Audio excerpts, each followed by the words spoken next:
The first thing I would say is that if you're dealing with someone who's depressed and they're really depressed, you should try giving them antidepressants. Because if they die, you can't help them.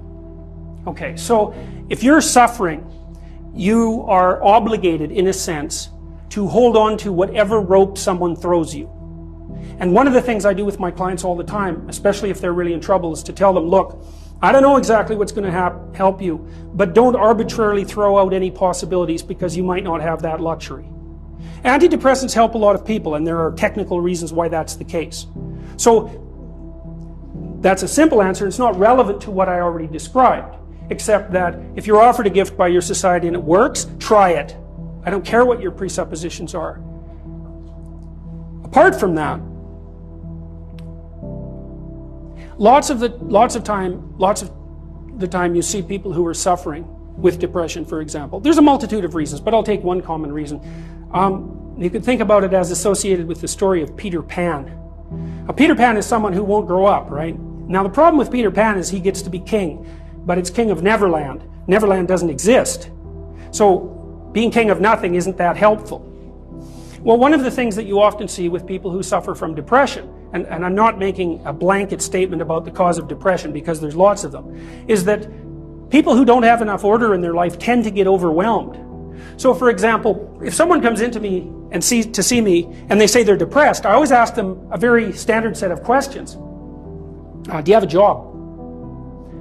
If you don't have a job, you're really in trouble in our society. First of all, your biological rhythms tend to go off the rails right away because there's no reason to go to bed at any particular time and there's no reason to get up. And for many people, if they don't get up at the same time, they foul up the functioning of their circadian rhythms, and that's enough to make them depressed right off the bat, especially if they start napping during the afternoon.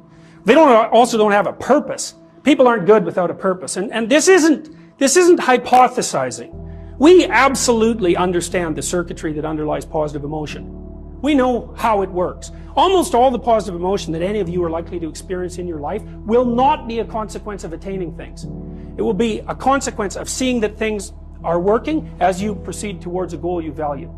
That's completely different. And you need to know this because people are often stunned, for example. They finish their PhD thesis and their presupposition is that they're going to be elated for a month, and often instead they're actually depressed and they think, what the hell, I've been working on this for 7 years and I handed it in, and what do I do now? And that's what depresses them, right? It's the what do I do now? Well, they're fine if they enjoyed it pursuing the thing. As long as it was working out, they get a lot of enthusiasm and excitement out of that because that's how our nervous systems work.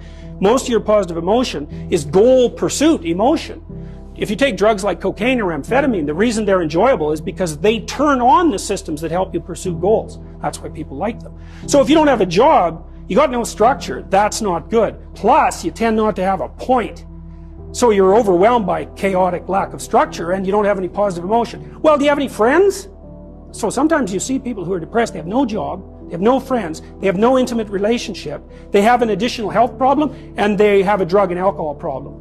My experience has been if you have 3 of those problems, it's almost impossible to help you.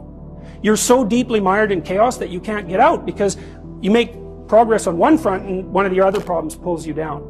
So one of the things I tell people who are depressed is like, don't sacrifice your stability. Get a job, even if it's not the job you exactly want. Get a damn job. You need a job. Find some friends. Get out in the dating circuit.